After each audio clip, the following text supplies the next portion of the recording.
That's everyone. Let's get started. You know, guys, it's great to see you here. I look out the window. We're what the kids call sea level. And the last time I got to speak to you guys, we were in Chicago, formerly at a building called the Sears Tower on the 100th-something floor, so high that Yoel Romero had to be brought in via satellite. Turns out, big guy's scared of heights. I'm kind of with Yoel on this one. I think that Danny Brenner deserves some credit here for getting us such a beautiful view. Guys, it's great to see you. Scott Coker has honored me with the opportunity to be part of Bellator's 300th event. And I must tell you, I don't know of another organization that has made it to 300. I've been racking my brain on that one. What a number. And that's just for the ones that we numbered. You can tell by this stage, we have broken out the star power tonight. Schmo, I see you over there. When we kicked this thing off, we were at a press conference. We had everybody here, but I looked right at you and I told you I had my first ever argument with Scott Coker. We argued before we got out here because he was declaring the 155-pound tournament the hardest 155-pound tournament ever, and I argued that it was the hardest tournament ever in MMA. And with the fact that Benson Henderson, one of the great fighters of all time and a future Hall of Famer for two different organizations, has already been eliminated. Schmo, I think I won that argument with Scott Coker. What do you think? Yeah, I think so. All right. And now that we've done history, current events, guys, this Saturday, 10 o'clock Eastern, only on Showtime. And Scott Coker, if I may start with you, what is it like to be at your 300th event?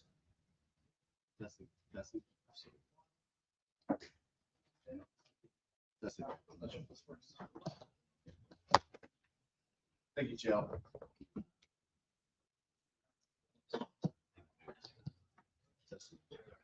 Anyway, listen, it's a big milestone for the company. It's a big milestone for myself as a promoter. I mean, when I came to Bellator, I was recruited by a gentleman by the name of Kevin. And honestly, you know, I came there because I felt really good about Kevin, his contributions to MMA. And then some of my friends were trying to get me to come over, and I was a little bit hesitant, to be honest. And I thought about it for 2 or 3 months, and I said, okay, let's do this. When I made my mind made up, I said, let's go. But I think we were at Bellator 121 at that point, so we've come a long way. We've done a lot of great fights, a lot of big fights. We've taken this brand from let's say a casino show. It was a very small casino show to a big stadium show, from something that was traveling around the United States to something that went worldwide. We've done a lot of great work. We have a great team, and really proud of my team and proud of the fighters that we've brought on board. We've built a roster unlike anybody else, I think, in MMA. And what I mean by that is, not since Pride have you heard the notion of, hey, are these fighters better than the UFC fighters? Is Nemkov better than the 205-pounder over there? Is Johnny Evelyn better than the 185-pounder? I mean, those are the types of conversations that are happening. So, you know, we've built the brand, we've built the fighters, we've built this company from the ground up. Super proud of everybody here, and I look forward to some great fights. It's the first time in the history of this company we've had 3 title fights in one night. We were supposed to have 4, but you know, injuries happen in this sport, and that's just the way the ball bounced for Lynn Bassel and Ryan this time. But we look forward to getting it back in as soon as possible. But I wish all the competitors here good luck. It's going to be an amazing night on Saturday, and let's go celebrate, you know, the milestone of Bellator 300. Thank you. All right, anybody that's planning to be in San Diego and would like to join us, by the way, tickets at Bellator.com or, of course, at Access.com. And as of 20 minutes ago, we still had tickets. That'll be my disclaimer to tell you to hurry. Athletes, I believe that our microphones have been fixed, but I'm going to ask some questions, and if they aren't, please just come up to this one. I'll step aside. But I would love to start with Kat Zingano. Kat, I was at the Mohegan Sun when you made your Bellator debut. I heard Josh Thompson and Big John tell the world that you were the one that was being brought over, that they didn't know if it was going to be 1 win, 3 wins, or 5 wins, but you and Chris Cyborg were eventually going to get into the cage. It turns out Big John and Josh had it right. You've known this was coming. We've known this was coming. Girl, how do you feel?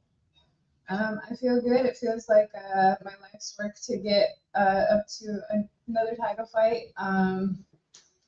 We've heard about this fight a few different times over time, so it's nice that it's actually finally here. All right, and Chris Cyborg, I would love to ask you, because one thing that is so impressive about you as a viewer of this sport, or even a former athlete of the sport, is your ability to stay motivated. I notice you don't just wait to get called out. If somebody doesn't do it quick enough, you go and pick the fight yourself. If that doesn't happen quick enough, you go over and box somebody just to stay active. What is it like to know Kat Zingano has been there before? You guys have a common opponent. She's the one that many people say is going to be the toughest challenge. And I want to say thank you for everyone here. I feel very blessed, very thankful to be here in the Bellator 300. Kat Zingano, I always, saying she's a great opponent, great name in the sport. I never choose my opponent. Of course, I want to be active. I want to be training and getting better and improving my game. And she's going to be a great fight. She's a big name, and I really respect her.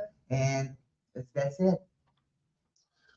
Alima Lane McFarland, the former champion, you're going to be taking on somebody you look up to, a former teammate. When I see you and your opponent together, it's usually on Instagram. Somebody's put out a video. You guys are both sweating. The workout ended. I'm told it's what brought you both to San Diego to train in the first place. You knew that this was coming. You knew that you guys got it right. You trained, you prepared each other correctly. You picked the right gym, you picked the right coaches, and it's come down to you two, Alima Lane. How do you feel taking on your former teammate? And do I have that right? It could be current teammate. I would consider it former. Yeah, there's no love lost between us. We're ready to punch each other in the face. We've been talking mad shit to each other all flight camp. So yeah, and then afterwards, we're gonna, well, we didn't decide this, but winner takes the other one to dinner, okay? After the fight. All right, Liz, I got to tell you, back when I was in college, the coach used to grab me, and he'd throw down a few $20 bills. This is back in the night, $60 to get you out for the night. I would be the one to take the recruits out. I'd show them around campus, try to talk them into coming here. I didn't recruit anybody to Bellator except you. You were the only one. I just wanted you to know that when you were coming out, you were looking around, I grabbed you and I was telling you these wonderful things. You were the only one. That wasn't just a conversation that we always have. But now here you are. You've got the belt in front of you. You've got your former teammate sitting across the desk. Is there anything that you'd like to tell us about those training sessions or what's going to happen this Saturday? Yeah, I can say that in those training sessions, I think everybody keeps asking how it's going to work fighting a friend. And, you can still say they were friends, but the hardest training sessions that we ever had, the most damage that was done in the gym was to each other. So I can say with confidence we can go on there and put out a great show for everybody because nobody's hurt me more and I haven't hurt anybody more than Alima or myself. So I think it'll be a great show Saturday night. All right, now I want to go over to Brent Primus. You went from alternate to semifinalist. You are now 25 minutes or less away from regaining your world championship and returning to a main event fighting for the Grand Prix championship, Brent. What a difference a day makes. How do you feel about your opponent, Mr. Nurmagomedov? Oh, I feel great. I know he's a tough opponent, and I prepared really well for this fight, and I'm ready for anything, and I'm going to shock everybody. He's going to be 17-1 after Saturday. All right, guys. Now, what do you give a guy that's got everything? He's charming. He's handsome. His family name is etched right underneath the Gracies. He's got a perfect record. He's got a world championship. What do you do? What do you do to get a guy like that motivated? Well, the answer is you put something up that he hasn't yet done, which is a Grand Prix championship. And Usman, I asked you that, and I tee it up that way because what is more important to you, the Grand Prix or defending your belt? For me, it's like more important to win every my fight. It's not like Grand Prix or defend my title. For me, it's not lose, but I not believe this guy can beat me. He say he gonna be pushed, but why he don't push himself when he was fight with Shapley? What happened? Brent, that sounded like a question, actually. What did happen? What Usman would like to know. It seemed like a reasonable question.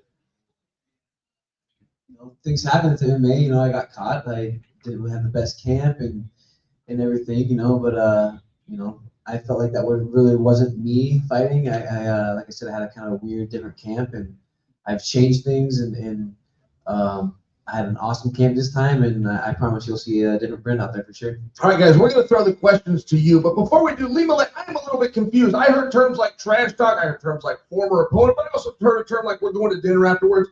Where are you at with your former teammate from an emotional standpoint? I think the trash talk was mainly us like sending food videos to each other to try to sabotage the weight cut.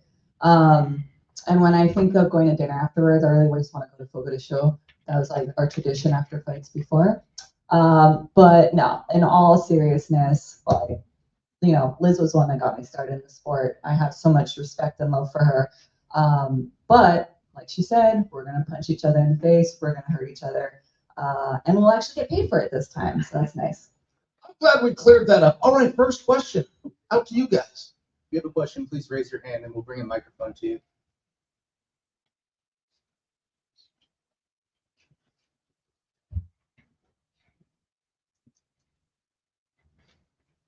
Hi, this question is for Usman.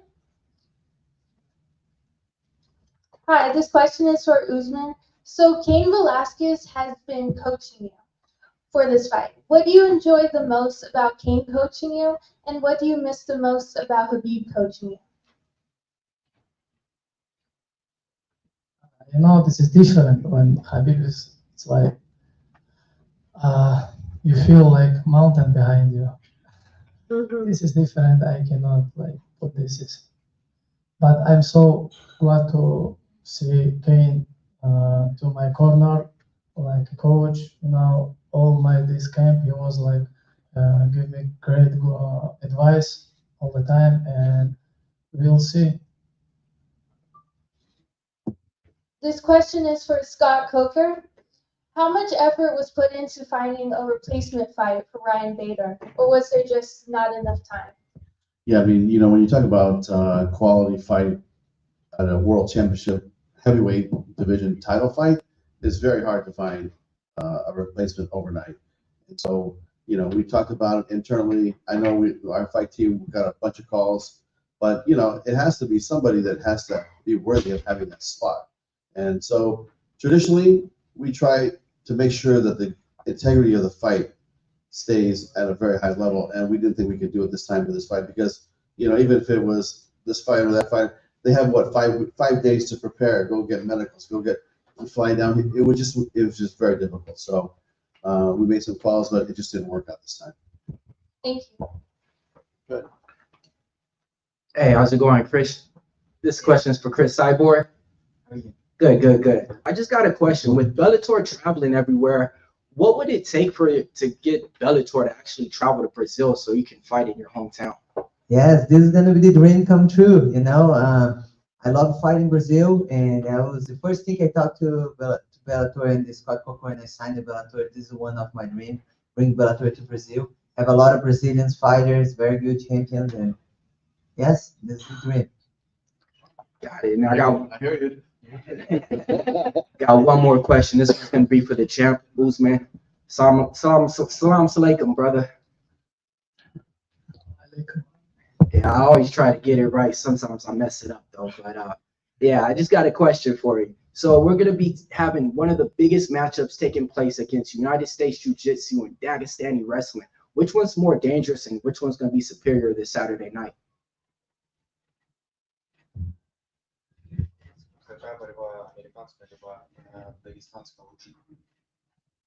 Of course, Dagestan wrestling is better, but what are you gonna give up?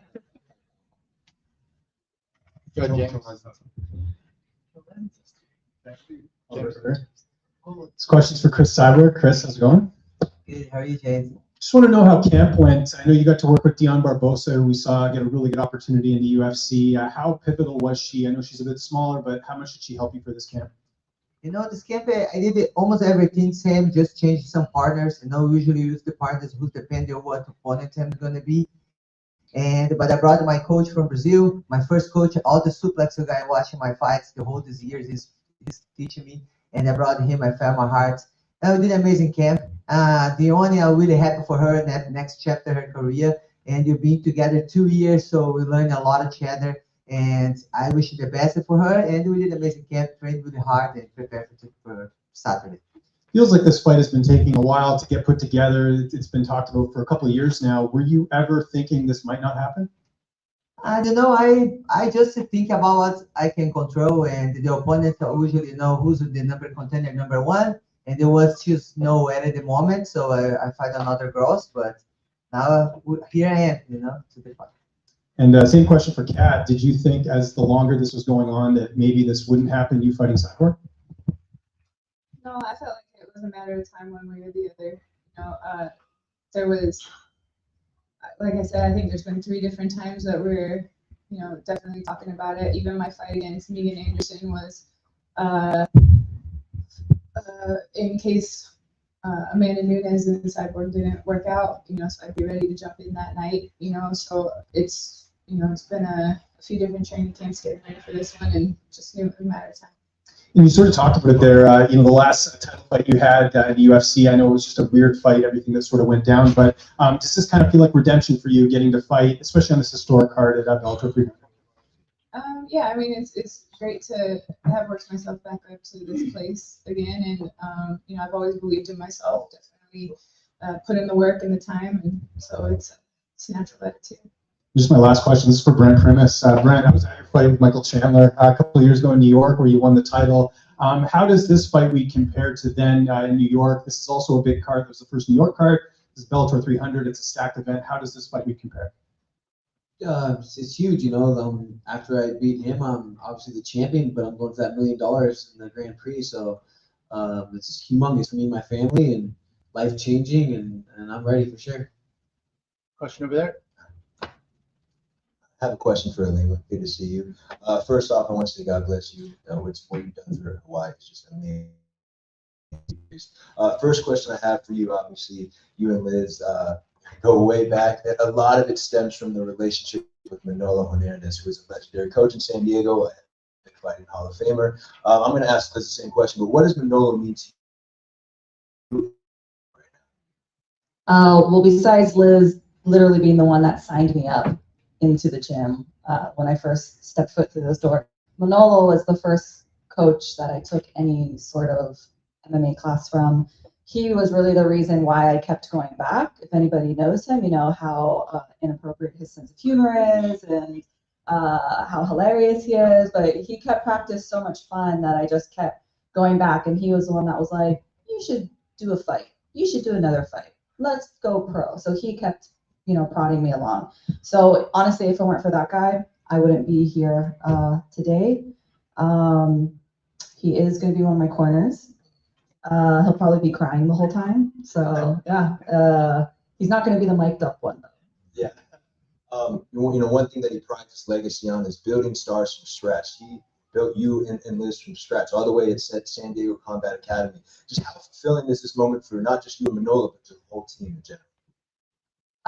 Yeah, I mean, we're a little podunk warehouse gym that is very, you would miss it if you were driving by it. And the only reason I knew about it was because I worked right around the corner.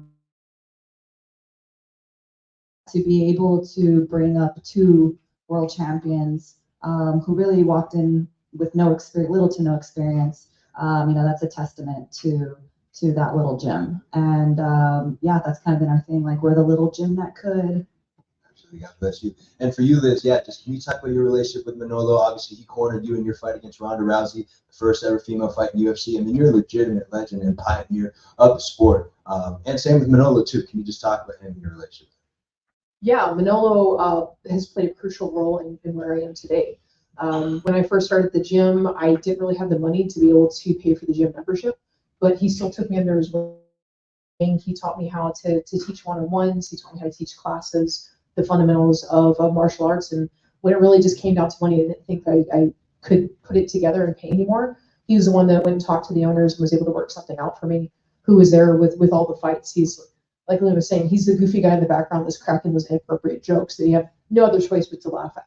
So he definitely taught me what it meant to be lighthearted. And then by him taking me under a wing, I understood the importance of doing the same for up-and-coming fighters like Alima and the other women that came to the gym. Obviously, you have history with Manolo, but in the present moment, you train at the arena with Coach Chuck Martinez and company. What is it like to switch there and talk about that? Yeah, initially it was really difficult. I was going through that hard road of not wanting to be disloyal to the gym that I was at, but it was coming at a cost of my own career. And I eventually realized that if I wanted to keep succeeding, I had to put myself first and think about my career and do what was going to benefit me most. And when I went to the arena, I was getting my butt kicked from day one and getting challenged, and that's what I needed. is I needed to be pushed. I needed to be able to evolve and to grow. And with Coach Charles Martinez and Vince Salvador, they encourage in everybody to seek growth, whether to training partners. It's all about, like, there's no disloyalty if you find something that pushes you more. They encourage that. And that was exactly what I needed to be able to find success in Bellator and to be able to start this new chapter on a good foot. Thank you so much. Also, a question for Kat Zingano. You train in San Diego as well. Can you talk about, what this means for the San Diego MMA community to have not one, not two, but three pioneers of the female MMA game that was trained in San Diego headlining this fight? I think it's amazing. I part of the reason I moved to San Diego from Colorado was the saturation of amazing options here as far as training. I originally came out here for MMA with Dominic Cruz and Jeremy Stevens and Angela Hill, that group, and then the team isn't really Alliance isn't really like a huge team anymore, but that was a magnet to get me here. And once I got here, I realized you could throw a rock and find good jiu-jitsu, good wrestling, good whatever. And I ended up with a great recipe for me now. I outsource all of my training. Justin Flores for my judo and wrestling. I have John XLVs for my stand-up, kickboxing, all of that. I have Randy Miller here. She's Olympian for, medalist for wrestling. And strength and conditioning was top of the line D1 wrestler. Atos for my jiu-jitsu, and all of that came from very deliberate searching and trying a ton of places and landing on what was perfect. Absolutely. And last question for the boss man, Scott Coker. San Diego, America's finest city. You haven't been here in a minute, but you've been here before. You had a big fight against Tito and Stephen Bonner back in the day, right? How much in decision making did it go? We have 3 stars here at our San Diego MMA fighters. I think that that was our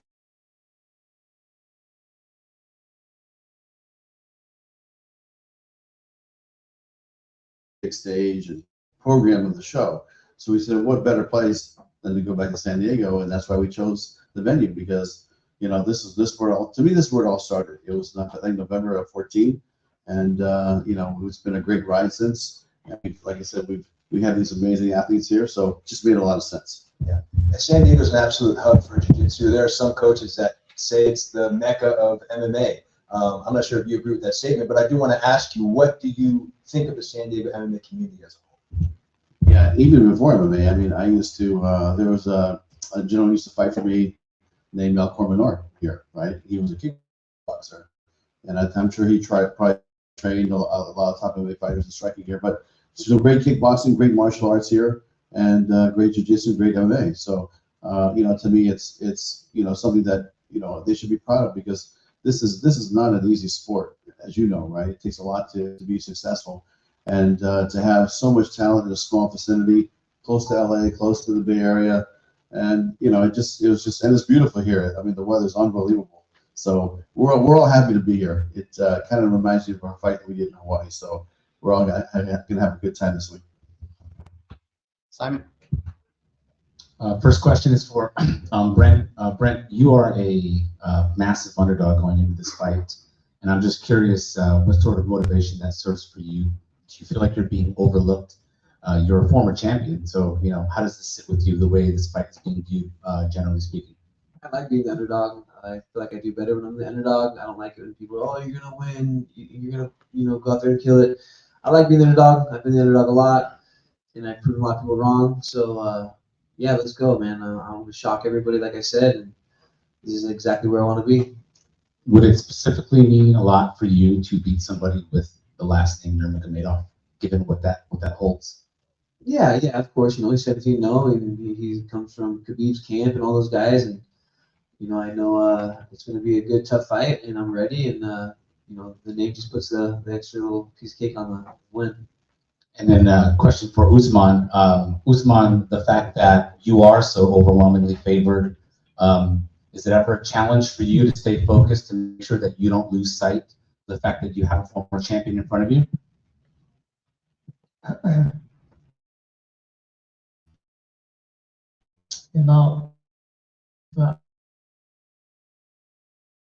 I don't understand. He really believe in this?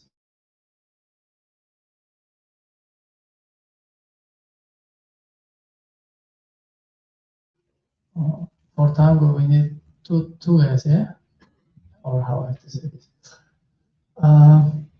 Saturday night, I respect these guys. He former champion, and but Saturday nights I'm gonna make him feel he's like slow and old. This is only thing what I have to say. So. Next question is for Kat. Kat, right here. It's been, I believe, 8 years since your last title fight in the UFC. Worked so hard, but can you tell us a little bit about what your mindset was like going into that fight against Ronda Rousey versus what's different now going into this fight against Chris Cyborg? My life was completely different. It was really a lot more survival going on at that time. And time's really the biggest benefit to things. And yeah, finding my rhythm again, just figuring out coaches, figuring out the new normal for me, and getting it dialed in. What specifically, what makes you a threat to Cyborg's title reign here? Everything, skill, all the different disciplines, the years of experience, my will, my grit, my speed, everything. And for Chris, Chris, you fought the who's who throughout your entire career, so I'm just curious where you rank amongst everyone you fought. I was prepared for 5 rounds. All my career, I was defending my titles. And, Kat got much respect. I put a lot of work, training, and I know she's a tough girl. I know she's have skills, and I prepare very well for her. A question for you, Scott, pertaining to this fight. Kat and Chris, they've been legends of women's MMA for so long. So, just as the promoter of this fight, how do you feel being able to give these ladies the opportunity to fight each other for a championship? Yeah, and not only a championship fight, but also to be, part of Bellator 300. I mean, this is a very big event for our company, big milestone. And we signed Kat for this fight specifically. So, or to herself.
You guys are friends though, so can you just speak about going into the fight with the intent to hurt somebody that you care about? I don't. Maybe I'm like a different kind of fighter, but I don't go into my fights like purposely trying to hurt the other person. So it's really not like a different mindset for me. The fact that I'm facing a friend.